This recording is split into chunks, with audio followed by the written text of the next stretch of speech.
오늘 우리에게 주시는 말씀은 사도행전 16장 13절, 16절, 25절 말씀 되겠습니다. 제가 봉독해 드리겠습니다.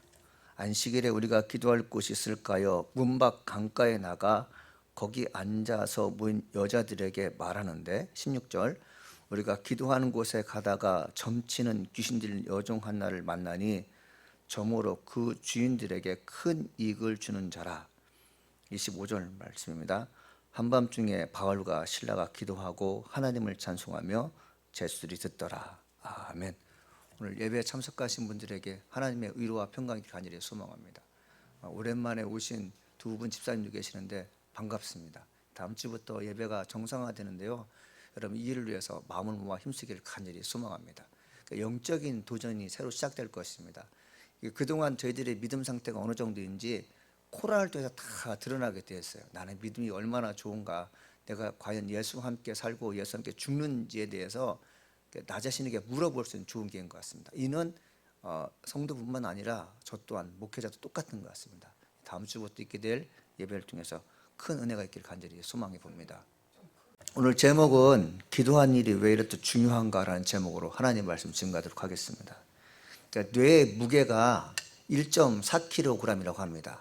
그러니까 인간의 몸무게가 보통 70kg인데 반해서 뇌 무게가 1.4kg면 약 2%의 무게를 차지하고 한다고 합니다. 근데 뇌가 23%의 에너지를 어느 곳에 사용하는가 하면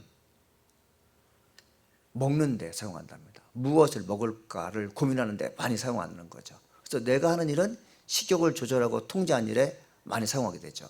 그래서 식욕 조절을 하는데 실패하게 되면 살이 찌게 되고, 먹는 것을 너무 밟게 되면 공부하는 데 신경을 안 쓰게 되는 것이죠. 이 뇌가 이렇게 피곤한 일을 많이 하는데 뇌가 피곤하지 않도록 이 호르몬이 나오는데, 그것이 뭐냐면 아테노신이라는 호르몬인데 세포를 쉬게 하고 잠을 자게 하는 물질이라고 합니다. 하나님이 인간을 만드셨을 때 사람이 편히 쉴 수 있도록, 그리고 일을 하는 일에 도움될수록 인간을 만드신 거죠. 이것은 무엇을 답니까? 하나님이 참 우리를 세밀하게 창조하셨다는 것이죠. 이 아테노신이 분비되면 우리 몸에 에너지가 부족하니까 몸을 천천히 사용하라고 조절하게 되는데, 이 카페인, 커피가 아테노신의 활동을 막는다고 합니다. 그러니까 에너지가 있는 것처럼 우리를 속여서는 뇌를 더 많이 쓰게 해서는 몸을 축나게 한다는 것이죠. 아침에 일어나서 커피를 마시지 않고는 하루를 시작할 수 없는 사람들이 계시는데, 이것이 사회를 건강하게 하는 게 아니라 사회를 건강하지 못하게 한다는 것이죠. 외부적인 힘으로 혹은 어떤 물질에 의해서 오늘 나에게 주어진 크고 작은 일들을 거뜬히 해결할 수 있다는 기대와 소망을 갖게 하는 일들이 많은데, 사실은 이것은 내가 속고 있는 것입니다. 아침에 일어났을 때 환상과 부푼 꿈을 갖고 하루를 시작하는 이들이 몇 분 될까요? 세상살이가 만만치 않다는 것을 아는 사람은 하루의 시작이 무거운 법입니다. 혹 우리 가운데 자신에게 문제가 전혀 없다, 나는 살만하다, 나는 건강하다, 이런 마음을 가지고 이런 감사하는 사람들은 무엇을 하는가 하면 이웃을 위해서, 나를 위해서 기도하는 것이 사명인 것이죠. 그래서 우리 인간에게 주어지는 모든 삶은 하루도 편안하다는 것이 없어요.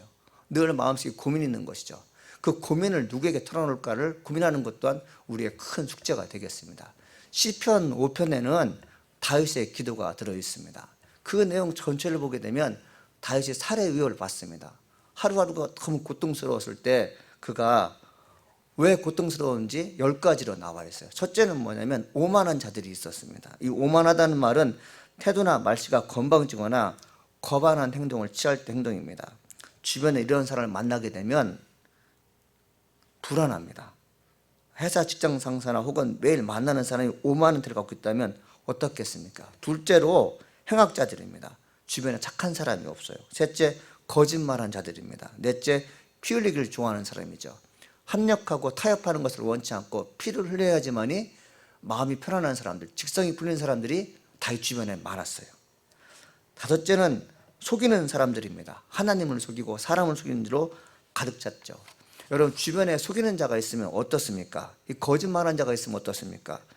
거짓말인지 알지만 혹시 자식이나 친한 동료가 거짓말하게 되면 꾹 참습니다.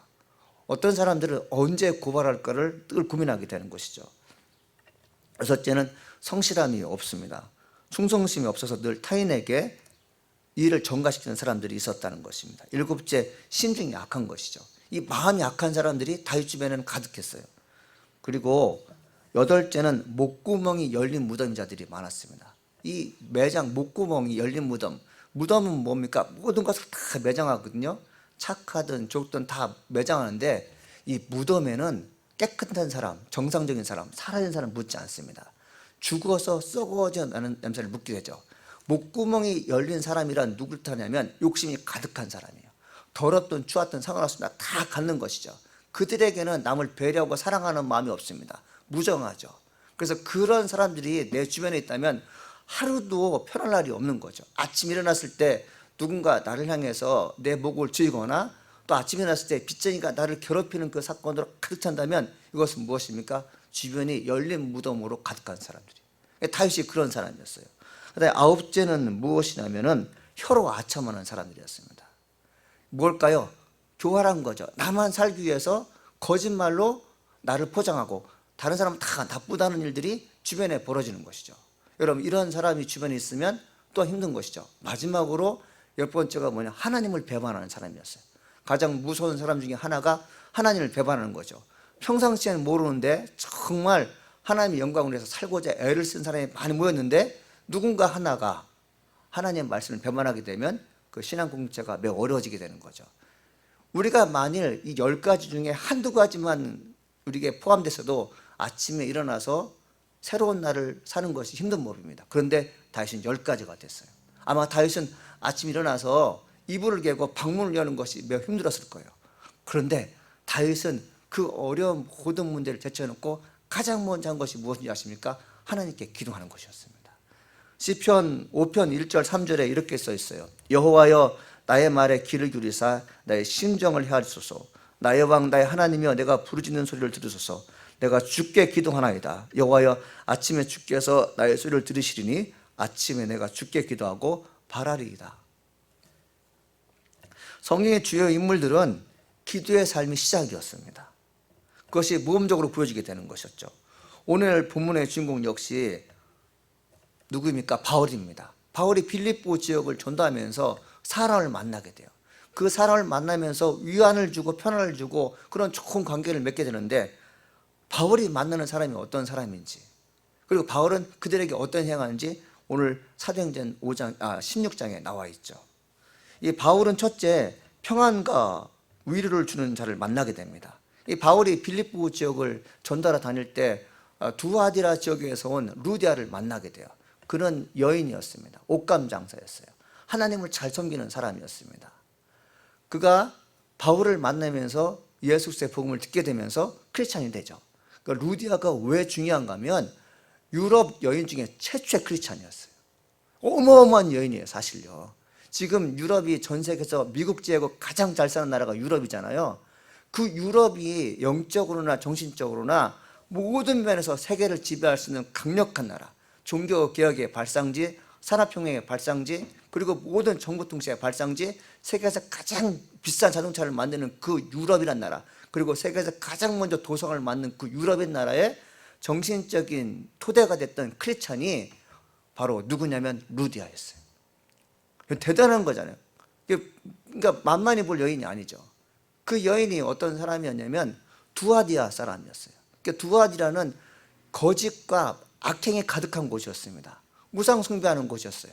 어느 정도였냐면 그 자기들이 믿는 신을 놓고 제사 지낸 다음에 남녀가 이제 함께 모여서 성생활을 아주 하는 나라였고, 무당과 문외들이 많았던 곳이 바로 그런 곳이었습니다. 사치가 얼마나 심했던지 밖에 나갈 때 좋은 옷을 입지 않으면 사람들부터 멸시와 천대를 받았고요. 그리고 자기들이 원하는 노동조합에 가입하지 않으면 상권을 주지 않는 그런 나라였어요. 그런 동네였어요. 그런 동네에서 살던 루디아가 빌립보 지역에 전도하러 온 누구를 만나요? 바울을 만나게 됩니다.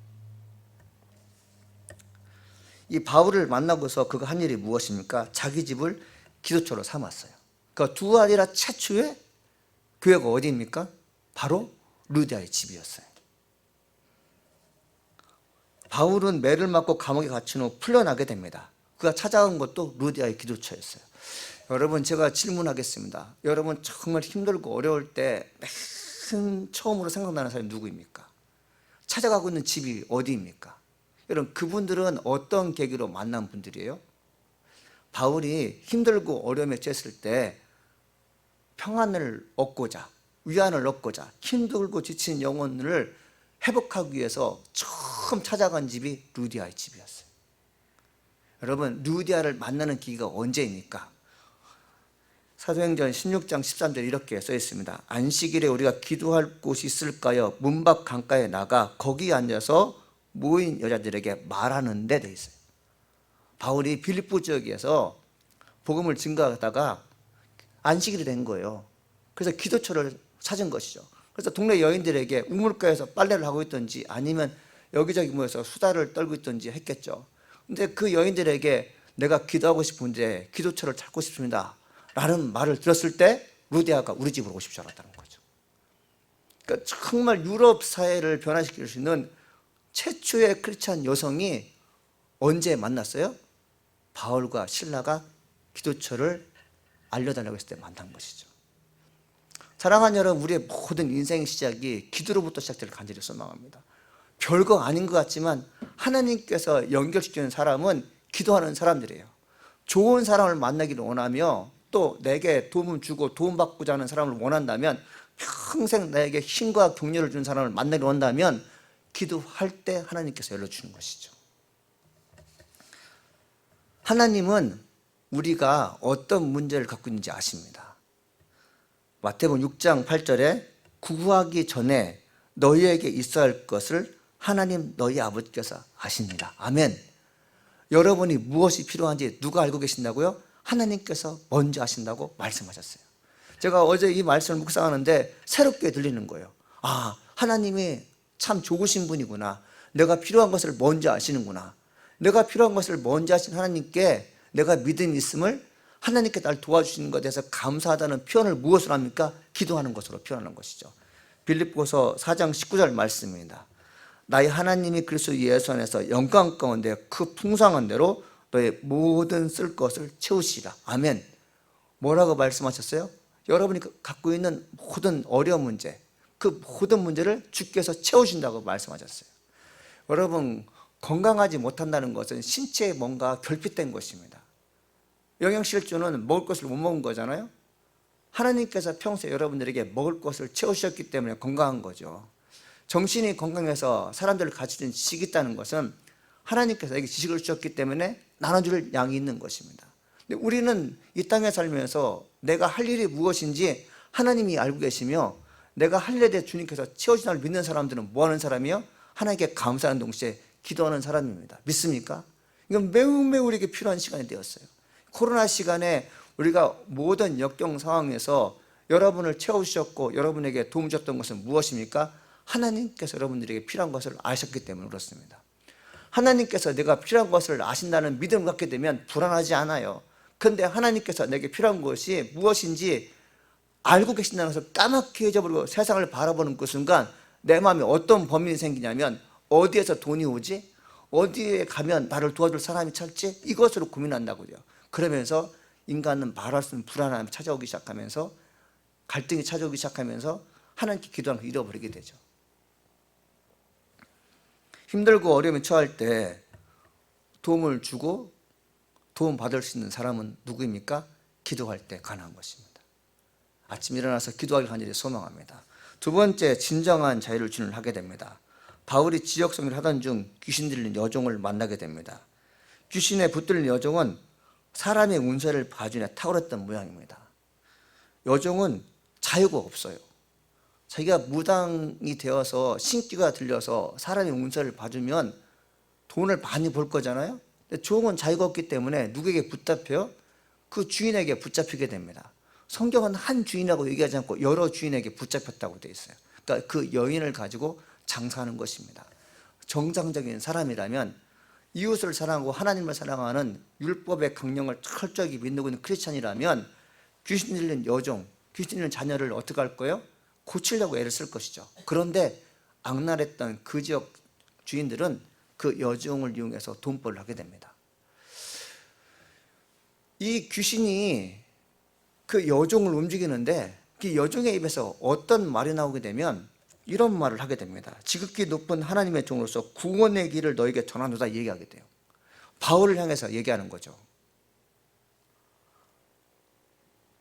한 번도 이 여종은 바울을 만난 적이 없어요. 근데 어떻게 바울이 하나님의 종으로서 너희를 살리는 구원의 메시지를 증거한다고 얘기했을까요? 이것은 매우 영적인 것으로서 귀신은 하나님을 알아봅니다. 하나님도 물론 귀신을 알아보게 되죠. 우리 크리스찬들이 영적으로 깊이 있는 삶을 산다면 우리가 행해지는 모든 일 가운데 영적으로 악한 세력도 있다는 것을 믿음으로 받아들일 줄 믿습니다. 그 귀신 들린 여인이 얘기하는 거예요. 저기 있는 바울이 여러분들에게 은혜의 말씀을 증거하게 되는데 바울이 증거한 예수가 여러분을 살리는 사람입니다. 그래서 바울이 전하는 말씀을 들으십시오. 얘기한 거죠.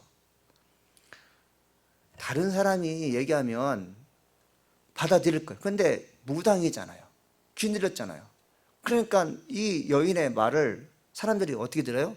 죄송합니다만 낯선 사람 보면 진서되는 개소리들을 들었어요. 여인의 말을. 그러니까 바울이 그 여인이 하도 따라다니니까요. 귀찮은 거예요. 수위를 따라다니는 거예요.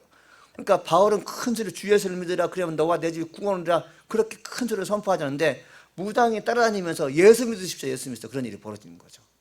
상상이나 하겠습니까? 그런데 여러분들 지나치게 그렇게 과대하게 전도하는 것은 유익이 되지 않습니다. 복음 증거하는데 귀찮은 사람이 된 거죠. 그래서 바울이 그에게 얘기합니다. 예수 그리스도의 이름으로 내가 내게 명하노니 거기서 나오라 하니 귀신이 즉시 나오니라. 아멘. 나오게 돼요. 귀신이 나오자 이 여인이 자유를 얻게 되죠. 이 자유를 얻게 된 여인을 봤을 때 주인은 어떤 마음이 생겨야 될까요? 야, 얘가 진정으로 자유를 얻었구나. 이제는 미쳐서 날뛰는 여인이 아니라 운세를 받으며 산 여인이라 이제 사람답게 살겠구나. 이렇게 말하면 좋겠는데 성경을 읽어보면 뭐라고 말합니까? 예수의 복음이 잘못된 풍습이라 매도하여 바울을 감옥에 집어넣게 됩니다. 글쎄 복음을 증거하는 사람들은 기도하는 중에 좋은 일도 만나게 돼요. 기도하다 보면 그렇지 못한 일을 만나게 됩니다. 그런데 궁극적으로 우리가 고난 가운데 예수 믿는 한 사람을 찾아내어서 그에게 복음을 증거한다면 내게 주어진 10가지 어려움은 사라지게 되고 한 가지 목적 성취한 것 때문에 기쁨이 있는 것이죠. 그래서 사도 바울을 통해서 우리가 주는 교훈은 무엇입니까? 영적인 전쟁터에서 한 영혼이 구원받는 것을 가장 큰 비전으로 삼았다, 이것이죠. 이 여종을 만나는 시간이 언제 때입니까? 이 여종에게 구원의 기쁨을 준 때가 언제죠? 16절에 보니까 이렇게 써있어요. 우리가 기도하는 곳에 가다가 점치는 귀신들 여종 하나를 만나니 돼 있어요. 아멘. 뭐라고요? 기도하는 곳에 가다가 돼 있어요.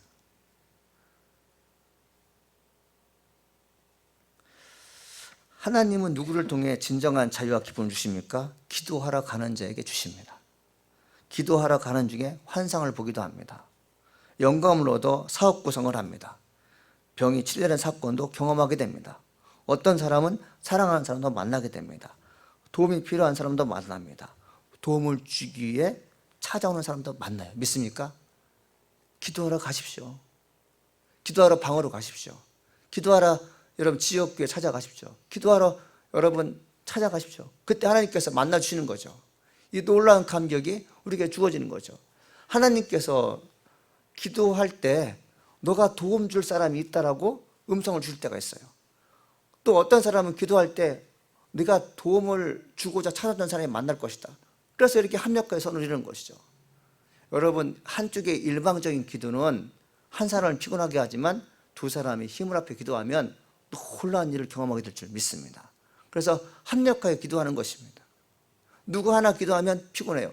여러분 제가 우리 교회 성도 다 해서 아이까지 포함하게 되면 약 52명 정도 되는데 그 52명을 전체를 새벽마다 생각하며 기도할 때 여러분 어떻습니까? 제게는 유익되겠죠. 근데 더 큰 기쁨은 무엇입니까? 기도하는데 응답받는 거죠. 그 응답의 시간은 언제 오게 됩니까? 제가 기도할 때 기도와 함께하는 그 중보대장들도 함께 기도하는 때 역사하는 것이죠. 이것이 영적인 이치인 것이죠. 세 번째 뭐냐면 자살 외에는 구원받을 길이 없는 자를 살려주게 됩니다. 바울이 귀신 들린 여종을 살려준 결과 매를 맞고 감옥에 갇히게 돼요. 그 유명한 빌립보 감옥입니다. 들어가면 나올 수 없다는 지옥과도 같은 장소에서 기적을 경험하게 되었습니다. 갑자기 큰 지진이 일어나서 옥토가 움직이고 옥문들이 다 열리며 제수를 묶고 있는 쇠사슬이 다 풀렸습니다. 간수는 제수이 도망간 줄 생각하고는 칼을 빼어 자살하려고 해요. 여러분, 사람이 왜 자살하려고 합니까? 자신에게 준 책임이 너무 무거워서 그래요. 용서받지 못할 행동을 했을 때도 그렇습니다. 자신의 미래가 무섭다는 것을 알 때 자살하려고 합니다. 간수는 제수를 관리하는 것이에요. 제수가 도망가게 되면 사형에 해당할 만큼 큰 죄였어요. 간수가 이걸 알기에 자살하려고 했을 때 이때 어디선가 음성이 들려옵니다. 무슨 음성입니까? 내 몸을 상하게 하지 말라. 우리가 모두 도망가지 않고 여기 있다 하냐. 안심시켜주죠. 옥문이 열리면 쇠사슬이 풀리면 도망가도 돼요. 다 도망갈 수 있잖아요.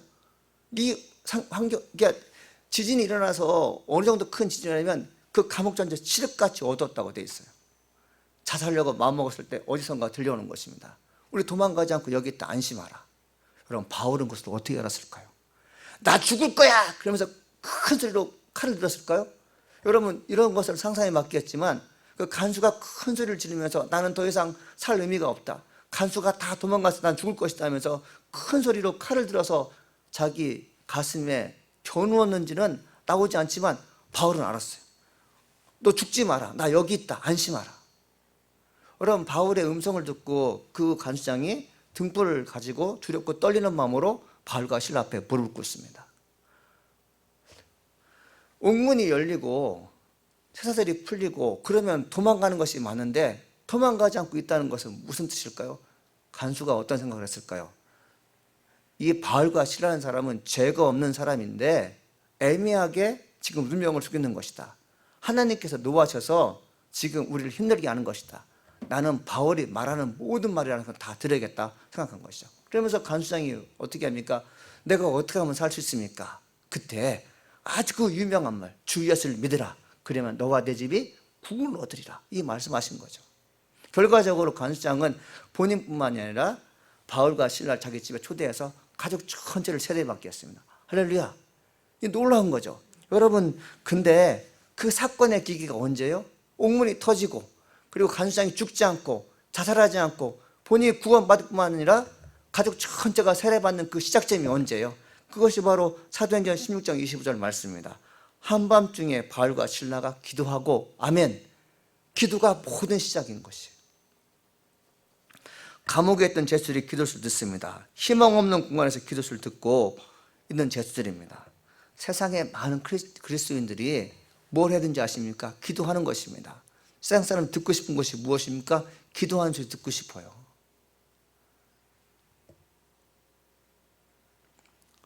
어려울 때 기도하는 것입니다. 여러분, 그 생명의 삶 그 토요일 날 그 예화편에 보게 되면 그런 내용이 나와요. 어떤 군인이 이제 보초를 쓰게 됩니다. 근데 꼭 1시, 2시 정도 이제 보초를 쓰게 되죠. 근데 자기가 자원해서 그렇게 보초를 섰대요. 그래서 그가 이제 1시에 2시에 늘 기도하고 있는데 갑자기 중대장이 자기를 부르답니다. 너네 집에 무슨 일 있냐고, 너희 아버지에게 무슨 일 있냐고, 빨리 집에 가라고 휴가를 주더래요. 그래서 자기는 휴가 받을 용건을 몰라서 제가 왜 휴가를 받아야 됩니까? 라고 물어봤더니 너 새벽마다 보실 때 아버지를 그렇게 많이 부르다는 거죠. 그래서 너네 집에 무슨 일이 일어난 줄 알고, 그래서 너가 계급이 낮으니까 중대장이 이게 보초 서는 것을 들은 거죠. 그래서 가라고 그랬대요. 할렐루야.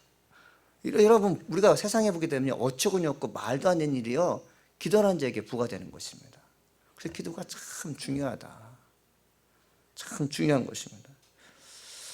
여러분, 기도 소리가 들리는 가정, 기도 소리가 들리는 교회, 기도 소리가 들리는 나라는 하나님 지켜줄 줄 믿습니다. 시카고 지역은 영적으로 대단한 지역이었어요. 빌리 그레함이 말씀을 증거했던 곳이죠. 휘튼 칼리지가 바로 그런 곳이었고, 무디 목사님이 무디 신학교를 지으면서 이 시카고 지역은 정말 영적으로 너무너무 강력한 공간이었어요. 시카고의 다운타운에 있는 그 스퀘어 가든, 그 아고라는 그런 모든 광장들은 하나님 말씀 듣는 곳을 가득 찼어요. 모든 야구장, 풋볼 경기장 이런 큰 구장들은 하나님 말씀 듣는 곳으로 가득 차서 기도하는 영적인 공간이었어요. 빌리 그레이엄 목사님이 한국 여의도에 오셔서 말씀 전할 때 100만 명이 모여서 하나님 말씀 들었습니다. 기네스북에 들어온 것이죠. 그럼 지금 어떻습니까? 여러분, 그런 모든 넓은 공간들은 다 K-팝 아이들이 자리 잡고 있어요. 세상에 유명하다는 가수들이 전부 다 거기서 장악해 버렸어요.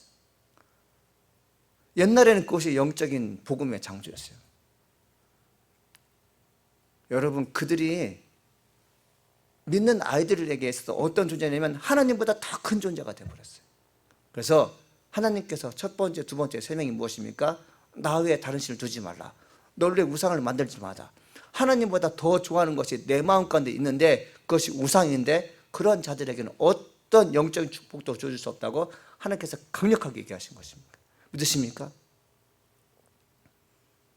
여러분, 여러분의 자녀들이 또 내 삶이 어디에 매여 있는가 보십시오. 어디에 매여 있는가 보십시오. 너무 지나칠 정도로 여러분 BTS를 좋아하고, 너무 지나칠 정도로 싸이를 좋아하고, 너무 좋아할 정도로 세상의 유명 여배를 좋아하고 연예인을 좋아한다면 이것은 지나치게 영적으로 무거운 것이에요. 사실 한국의 크리스찬 인구가 점점점 줄어들고 있어서 17%가 지금 자기가 기독교인이라고 생각한다고 합니다. 17%의 기독교인 가운데 무려 100만 명이 교회를 안 나간다고 하죠. 그리고 한국에 있는 기독교 교회 가운데 무려 80%가 주일학교가 없어요. 누구 책임입니까? 아이들을 그냥 자기가 좋아하는 데 내버려뒀기 때문에 그래요. 점점 하면서 크리스찬 인구는 줄어들 거예요. 마치 유럽이 지금 기독교인과 3%에서 5%밖에 안 되는 것처럼 줄어들 것이에요. 그런 계기가 왔을 때 종말은 찾아올 것입니다. 가장 원성한, 가장 왕성한 기독교의 역사적인 부흥을 이룬 미국과 한국이 기독교 인구가 줄어들게 되면 하나님은 더 이상 이 땅에 소망이 없다고 생각하기 위해서 새로운 날을 만들 것이죠. 그 첫 번째 우리에게 주어진 단계가 무엇이? 6.25 후에 우리에게 6.25 사변 후에 우리에게 당해진 첫 번째 위기가 무엇입니까? 코로나였어요. 코로나로 하나님의 사람들이 나는 열심히 믿는 사람이 생각했는데 위기가 닥쳐오니까 교회를 떠나게 되죠. 예수 믿는 사람들은 예수와 함께 죽고 예수와 함께 사는 사람인 줄 믿습니다. 믿으십니까? 그게 절대적인 믿음이죠. 예수님께서 습관을 따라 감람산으로 기도하라고 하셨어요. 어떻게 해요? 습관을 따라. 습관은 매 일정한 장소에 일정한 시간에 가는 것입니다. 예수님께서 감람산에 도착하시고서 제자들에게 이런 얘기를 하게요. 유혹에 빠지지 않게 기도하라 이렇게 하시죠. 그리고 예수님께서는 돌 던지는 만큼 떨어진 곳에 가서 기도합니다. 여러분 돌 던지면 몇 미터 나가요? 15m 나갑니까? 30m 나갑니까? 저는 돌 던지면 50m 나갈 거예요 아마. 세게 던지대. 그래서 한 30m에서 50m 떨어진 곳에 기도하기 시작하죠. 예수님께서 뭐라고 부탁하셨어요? 유혹에 빠지지 않도록 기도하라 부탁하시고 갔을 때 제자는 어떻게 했습니까? 예수님께서 기도를 다 마치고 와보니까 어떻게 하고서 자고 있어요. 그때 예수님께서 이렇게 말씀하십니다. 어찌하여 자느냐? 시험에 들지 않도록 깨어 기도하라. 아멘. 시험에 들지 않도록 깨어 기도하라. 유혹과 시험에 걸리지 않도록 기도하라. 여러분, 이 내용을 이제 주석가인 다렌 웍 박사님이 뭐라고 쓰냐면 예수님은 두려움이 없는 분이잖아요. 근데 예수님께서 피격하셨다. 매우 두려워하셨다. 왜 두려워하냐면 제자들이 시험에 걸릴 것이 두려웠어요. 유혹에 빠질 것이 두려웠어요. 그들이 지금 조금 지나면 예수님을 배반할 수 있는 베드로도 생기게 되고, 그리고 예수님을 팔아넘긴 가룟자도 보게 되고, 그리고 예수님께서 십자가에 못 박혀 돌아가실 때 모든 제자들이 다 뿔뿔이 흩어지잖아요. 그리고 어떤 일 합니까? 고기 잡으러 가잖아요. 예수님께서 평상시에 그대 가르치는 것이 무엇입니까? 세상 끝날까지 그리스도의 복음을 증거하라. 내가 하나님께 가기 전에 너에게 성령을 선물로 줄 것인데 그 보혜사 성령께서 너희들이 무슨 말을 해야 될지 알려줄 것이고, 너희들이 악하고 힘든 세상에서 능히 이길 수 있는 성령이 함께 하실 건데 전혀 두려워하지 말라 이렇게 말씀하셨지만 그거 다 잊어버리고 예수님께서 십자가에 못 박혀 돌아가신 그 순간에 제자들이 다 흩어졌어요. 예수님께서 그것을 아셨던 거죠. 여러분, 여러분의 삶 속에서 자녀들이 이웃이 형제와 남편이 부인 누군가가 혹시 이 어려운 상황에서 어려운 일을 당할까 두려움에 쌓인 적이 있습니까? 사실은 그 두려움은 영적인 두려움으로서 성령이 여러분에게 주시는 마음이에요. 그 마음을 외면하고 산다는 것은 매우 복잡하고 어려운 것입니다. 여러분, 우리가 돈이 없어서 구걸하는 것은요, 몸으로 때운다고 생각하면 돼요. 그러나 하나님께 붙잡히지 않고 지옥과는 운명이 된 것 같아서 그 영혼을 바라봤을 때는 이 마음이 무척이나 힘든 것입니다. 예수님께서 두려웠던 거예요. 여러분, 예수님은 두려운 분이 아니라 모든 악한 영의 세력들을 이기시고 죽음까지도 극복하셔서 부활하신 분으로 알고 있는데, 그 다련이라는 주석가는 예수님께 두려웠다 이렇게 말씀하셨어요. 여러분에게 두려움이 없습니까? 권사님들, 집사님, 장로님들, 여러분에게 영적인 삶에 있어서 두려움이 없어요? 두려움이 있어요. 그렇기 때문에 예수님께서 말씀하신 게 무엇입니까? 유혹에 빠지지 않도록 기도하라. 시험에 들지 않도록 기도하라. 항상 깨어 기도하라고 말씀하시는 것이죠. 항상 깨어 기도하는 것이 얼마나 힘든지 아십니까? 무시로 성령에서 기도하는 것이죠. 여러분, 우리가 시간이 흐르면서 마지막으로 생각나는 것이 무엇입니까? 예수님 하나님밖에 기억 남잖아요. 사실은 예수님께서 감람산에 올라가시기 전에 시몬에게 이런 말 하게 됩니다. 누가복음 22장 31절 32절 이렇게 써 있어요. 시몬아 시몬아 보라, 사단이 밀 까부르듯이 하려고 너희를 청구하였으나 그러나 내가 너희를 위하여 믿음이 떨어지지 않도록 기도하였노니 너는 돌이킨 후에 내 형제를 굳게 하라, 이렇게 돼 있어요. 예수님은 제자들이 사단에게 굴복당하여 패배 쓴 아픔을 당할 것을 아셨어요. 사탄의 공격을 차단하려고 함께 기도하자고 정하셨던 예수님의 강력한 부탁이었습니다. 이 까부르다는 말은 무엇이냐면 이 촐랑대는 게 아니에요. 이게 뭐 골라내는 것입니다. 선택하는 것이죠. 이게 이제 신의 아주라는 말이라는데 헬라어로 이게 뭐냐면 어떻게 선택하는 것입니까? 이렇게 마귀가 흔들어 봐요, 사람들 이렇게. 예수님께서 예수님께 테스트하는 것은 그들을 훈련시켜서 영적으로 강인한 사람, 그리고 세상에서 빛과 소금 역할을 감당할 수 있는 위대한 크리스찬으로 만들기 위해서 테스트를 주지만, 마귀가 시험하게 하는 것은 무엇입니까? 자기 편 만들어서 힘들게 하기 위해서 그런 거죠. 시험에 들지 않도록 기도하라, 유혹에 빨려들지 않도록 기도하라는 것은 무슨 말이냐면 마귀가 너를 지흔들 것이다, 흔들 것이다. 여러분, 밀을 이렇게 채에다 이렇게 흔들면, 채 썰게 되면 이게 건불은 다 나가잖아요.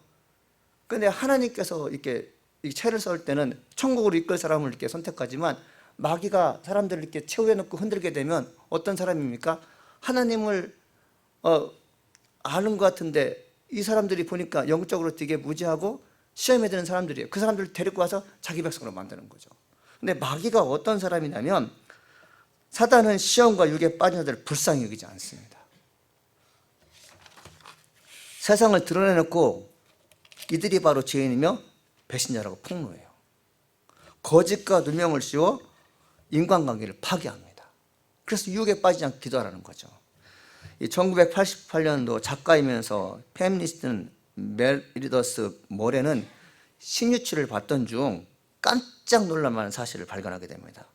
어린 시절 아버지로부터 성적 학대를 받았다는 것이었어요. 억압된 기억을 외면한 채 성년기 대부분을 보냈다니 충격 이만저만이 아니었습니다. 메리디스는 37세 아버지에게 이 일을 따지고 가족들에게 사실을 털어놓았습니다. 메리디스의 폭로에 가족은 경악했어요. 아버지는 즉시 그런 일이 없다고 부인하셨어요. 누구는 메리더스의 편을 들고 누구는 아버지 편을 들었어요. 가정은 둘로 나누게 되었고 결국 가정은 파탄이 나버렸어요. 그런 후에 8년 후에 1990년 메리더스는 다시 한번 깜짝 놀랄 만한 사실을 깨닫습니다. 사실은 아버지에게 학대를 받지 않았다는 것이죠. 놀랍게도 순수한 의도로 만났던 심리치료사와 상담 과정에서 기억을 만들어냈다는 것입니다. 주장한 것이요. 이것이 가능할까요, 여러분들? 없었던 일인데 상담치료사하고 얘기하다 보니까 없던 기억을 만들어낸 것이요. 거짓말하게 만든 거죠. 자기가 거짓말하게 되면 누가 피해를 봐요? 아버지가 피해를 보는 것에도 불구하고 기억을 조장시켜서 심치사에게 말한 거죠. 그러니까 심치사는 이 여인이 진실을 말하는 것을 모르고 말한 대로 듣고서 그런 일이 있었냐면서 치료하게 되는 거죠. 이 어둡고 음침한 세력에서, 악한 영의 세력들은 여러분의 가정을 무너뜨리기 위해서 가진 예를 다 쓰게 됩니다. 이 여인이 자기가 잘못된 것을 크게 깨닫고 나서 아유, 내가 아버지에게 큰 죄를 졌구나, 가족을 파탄시키는데 큰 역할을 했구나, 후회하면서 용서를 구했는데 때는 늦었어요. 왜? 아버지는 벌써 세상을 떠나셨어요. 그 8년 동안 딸로부터 엄청난 고난을 받은 거예요. 사실요. 극구 부인하지만 믿어지지 않는 세상에서 자기가 살고 있는 거죠. 홀로 정직한다고 사는 게 아닙니다. 이 땅은 같이 정직해야 돼요. 믿습니까? 근데 이런 유혹과 이런 시험에 빠지지 않기 위해서 예수님께서 제자들에게 간곡하게 부탁하신 것도 무엇이에요? 유혹에 빠지지 않도록 깨어 기도하라고 말씀하신 거죠. 사도 바울이 빌립보 지역에 가면서 세 가지 사건을 경험한 것이 어느 때입니까? 기도할 때 가능했어요. 기도하는 기회가 바로 인생을 바꾸는 것입니다. 사랑하는 여러분, 말씀드렸던 것처럼 진정한 자유와 평안을 주고 그런 것을 받아들이기 원한다면, 그리고 내가 정말 영원한 구원의 감격을 얻고자 한다면, 그리고 내가 만나는 사람들에게 희망의 메시지와 함께 내가 위기에 처했을 때 도움받기를 원한다면 하나님께 기도하기를 하는데 축원합니다. 그럴 때 여러분이 살아남을 줄 믿습니다.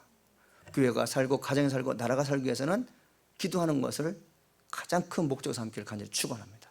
여러분의 가정에 구원의 기쁜 소식이 말 줄 믿습니다. 기도하시겠습니다. 하나님 아버지, 감사합니다. 오늘도 우리에게 은혜로운 말씀 주시니 감사드립니다.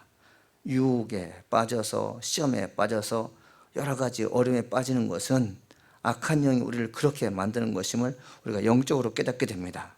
세상에 돌아가는 이치가 범상치 않습니다. 어떻게 해서든지 우리를 교만에 빠지게 해서는 하나님과 등지게 하고 사람들과 원수가 되게 하는데, 이 모든 시작점이 바로 하나님 앞에 기도하지 않고 내 인생을 세상에 맡겼기 때문에 그렇습니다. 주님, 원하오니 저희들을 주의 성전에서 붙잡아 주시고 늘 하나님께 기도하는 신실한 크리스찬 되게 도와주옵소서. 주님으로부터 나사렛 예수를 이름으로 명하노니 그 음성을 듣는 저희가 되게 도와주시옵소서. 하나님 감사합니다. 예수님의 이름으로 기도합니다. 아멘.